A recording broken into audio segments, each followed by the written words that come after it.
கர்த்தருடைய பரிசுத்த ஸ்தோத்திரம் உண்டாகட்டும். இந்த நாள் உங்களுக்கு ஆசீர்வாதமா இருக்கும். இதனால ஆண்டவர் உங்களுக்காக தந்த வேத வசனம் இன்னைக்குதான் தெரியும். ஆண்டோடைய நாமத்தில் ஸ்தோத்திரம் உண்டாகட்டும். எனக்கே ஆச்சரியமா இருந்துச்சு, ஆண்டவர் எனக்கு இந்த வசனங்களை தருவாரா, இப்படி இதை நடத்துவாருன்னு நானே நினைச்சு பார்க்க முடியல. ஏற்று நான் சூழலை கொஞ்ச நேரத்துல உணர்த்தேன். ஆண்டவர் தான் மேலே இந்த வசனத்தை எனக்கு தந்தாரு, உங்க மத்தியில பேச வைக்கிறது கொடுத்தாருன்றத நான் நன்றாகவே உணர்ந்தேன். தேவனுக்கே மகிமை உண்டாகட்டும். லூக்கா 18:29-30 அதற்கு அவர் தேவனுடைய ராஜ்யத்தின் நிமித்தம் வீட்டையாவது பெற்றோரையாவது சகோதரையாவது மனைவியாவது பிள்ளைகளாவது விட்டு விட்டா ஏவனும். கவிதை வாசிக்கிறியா? மைக் எடுத்து வாசிக்க போனாலும் என்ன கண்ணாடி போட்டா யார் எடுத்து? சரி வாசி.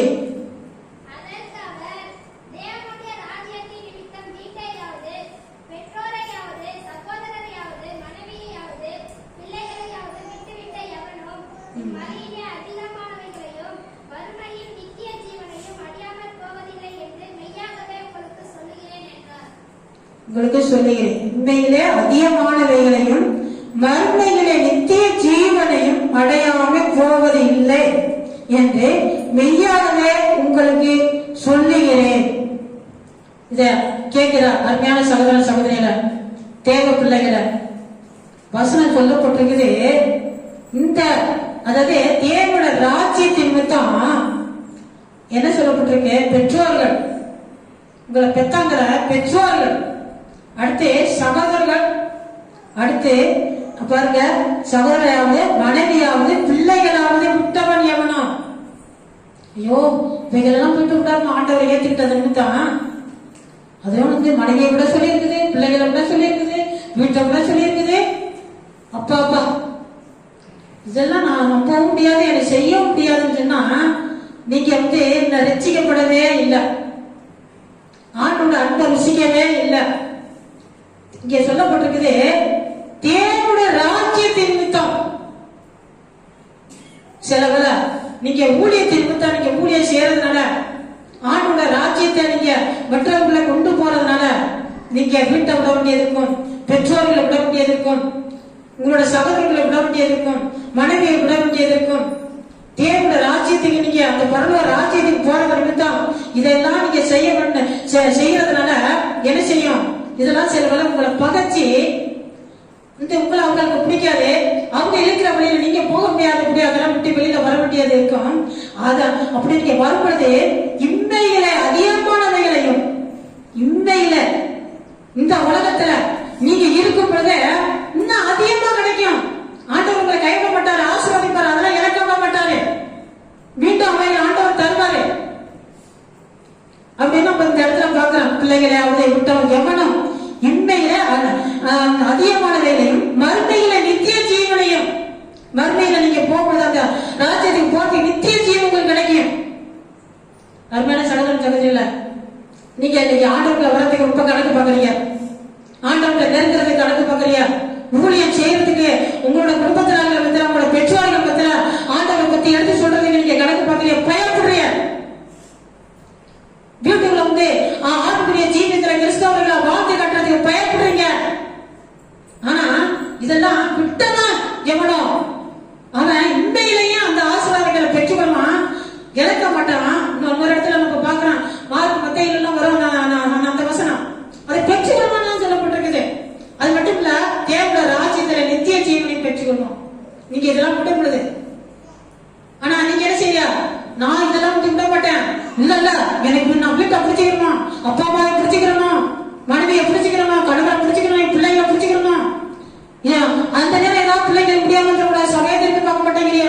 நான் இங்கே ஹாஸ்பிட்டல் இருக்கேன், மருத்துவமனையில இருக்கேன், அங்கே இருக்கிறேன், இங்கே இருக்கிறேன், என் மனைவிக்கு முடியல, என் புருஷனுக்கு முடியல, என் அப்பாவுக்கு முடியல, நான் இங்கே இருக்கிறேன், இங்கே இருக்கிறேன். விட்டதா எவனோ? நீ தேவ சமூகத்தை விட்டு அவங்களை பிடிச்சிக்கிட்டு இருக்கிற. அதனால அது என்ன ஆயிரும்? உனக்கு காட்டு போயிடும், உனக்கு அதே பிரோதியம் மாறும்.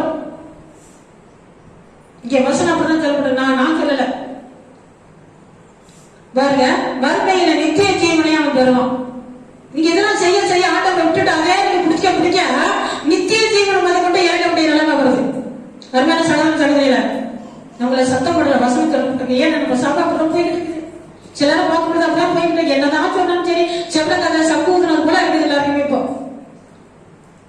இல்ல சிலர் நாய்ச்சிகள் கிறிஸ்தவர்கள் ஆகிட்டாங்க. நம்ம கேள்விப்படுறோம் சிலர்லாம் தப்பு சொன்னதுனால நம்ம சபையில் வருது தெரியல. சிலருக்கு திருமணத்துக்காக ஞானசனம் எடுப்பாங்க. அப்புறம் கல்லறைக்காண்டி ஞானசனம் எடுப்பாங்க. கிறிஸ்தவலா மாறிக்கிறேன். சிலர் நாய்ச்சிகள் கிறிஸ்தவர்கள், அப்புறம் ஈஸ்டர் கிறிஸ்தவர்கள், கிறிஸ்துமஸ் கிறிஸ்தவர்கள். இதுக்கு மட்டும் தான் அவங்க சபைக்கு நுழைவாங்க. பாக்கி எந்த நாளும் பார்க்க முடியாது, எதுலையுமே பங்கெடுக்க மாட்டாங்க. அதாட்ட நம்ம சபை பந்தேவாச சபை அப்படி போகக்கூடாது.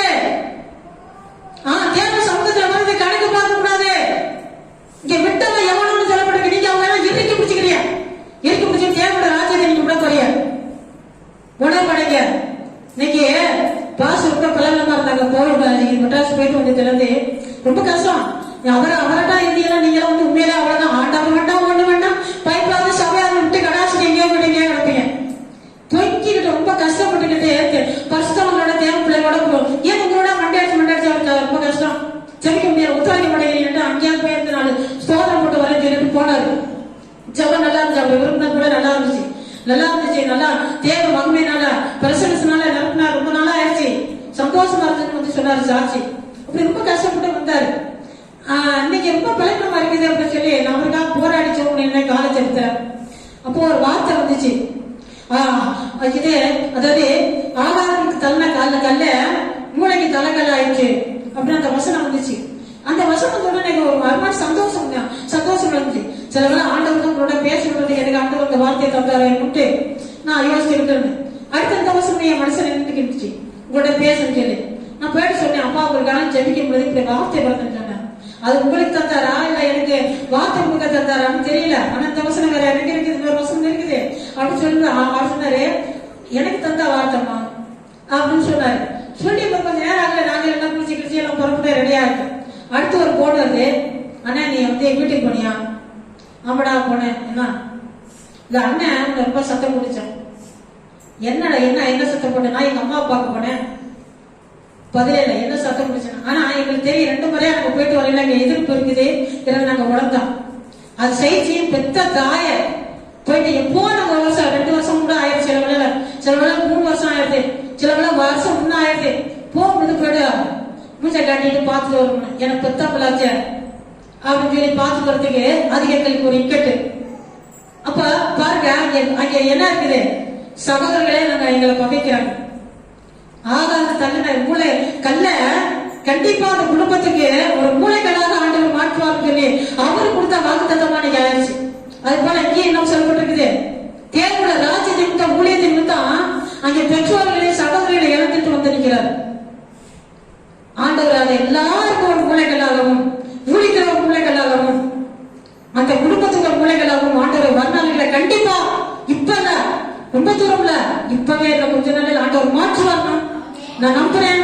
அதே போல நீங்க எத்தனை பேரு அவிதமாக உங்களையும் ஆகாத கல்ல போல உங்களை புறக்கணிச்சு உண்மையில உங்க மனசாட்சி உங்களை சொல்லும் ஆகாத உங்களை எத்தனை பேர் தள்ளி வச்சிருக்கிறாங்க. நீ கிறிஸ்தவத்தை ஏத்துக்கிட்டது நிமித்தம் தேவோட ராஜ்யத்தை நிமித்தம் நீங்க ஒதுக்கப்பட்டிருக்கிறீங்களா? உங்களையும் ஆண்டவர் அந்த குடும்பத்தினர்களுக்கும் அந்த சபைக்கும் கூட நீங்க இருக்கிற கிராமத்துக்கு கூட ஒரு மூளைக்கல்லாக முக்கியமான கல்லாக ஆண்டவர் உங்களை மாற்றுவார், உங்களை ஆசீர்வதிப்பார். இந்த வார்த்தை உங்களுக்கு ஆசீர்வாதமா இருக்கும். ஆமென்.